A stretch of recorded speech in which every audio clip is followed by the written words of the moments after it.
So you eventually became a biologist. What did you actually learn then? Well, it was interesting because I became a biologist, a developmental cellular biologist. I'm working on cells, of course, and in my graduate work, I was cloning stem cells. And it's interesting because a lot of people think stem cells are something brand new that just came into this world recently. And the fact was, I was cloning stem cells back in 1967, 40 years ago. And the significance was, while I was doing this research, I was also teaching medical students. So I was teaching medical students the foundation of how cells work, the conventional story out of the textbook. Genes control life, what we call the genetic determinism, the belief that genes control your traits, behavior, your physical characteristics, etc. And what my research revealed when I was studying the stem cells was this, very profound. I put one stem cell in a petri dish all by itself, and it would divide every 10 to 12 hours. So it'd be 2, 4, 8, 16 cells, 32 cells. After about 2 weeks, I had thousands of cells in the petri dish, but what was unique, they were all genetically identical.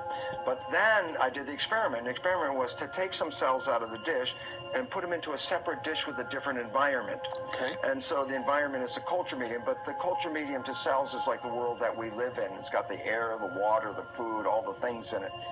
So I take the cells out of my stem cell dish, put them in a separate dish with a different environment, and the cells form muscle.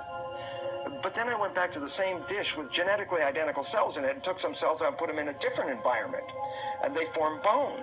And then I went back to the same dish with genetically identical cells and put them in a third petri dish with a different environment, and they form fat cells. And there I was confronted with this reality. All the cells are genetically identical, but they had different fate: fat, muscle, bone. I said, simple question, what controls the fate of cells? And the answer is the environment. It was the only thing that was different because they were all genetically identical. So I started to really say, oh my goodness, here I am teaching genes control life to the medical students, and yet the cells were revealing to me that, hey, they all had the same genes, but it was the environment that I put them in. And so the environment controlled their life. And a very simple experiment that is very profound for us today is, if I took my dish with plastic petri dish with cells in it and moved it from a healthy environment to a less than healthy environment, the cells get sick. And if I were a doctor of cells, you might say, well, what kind of drugs would you give these cells? And it turns out, no, you don't give the cells any drugs.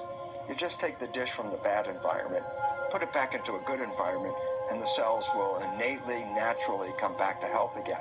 So how did this realization impact you at the time? Because you were teaching something completely different. Yes. You did this experiment and you realized what you were teaching wasn't the full truth. Oh, absolutely. And then I had a problem with my colleagues because, first of all, they doubted my work, and then I brought them into the experiments and I had them observe them, watch them, and they all said, wow, yeah, the environment controls the cells.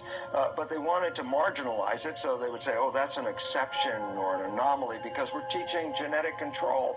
It didn't fit the story.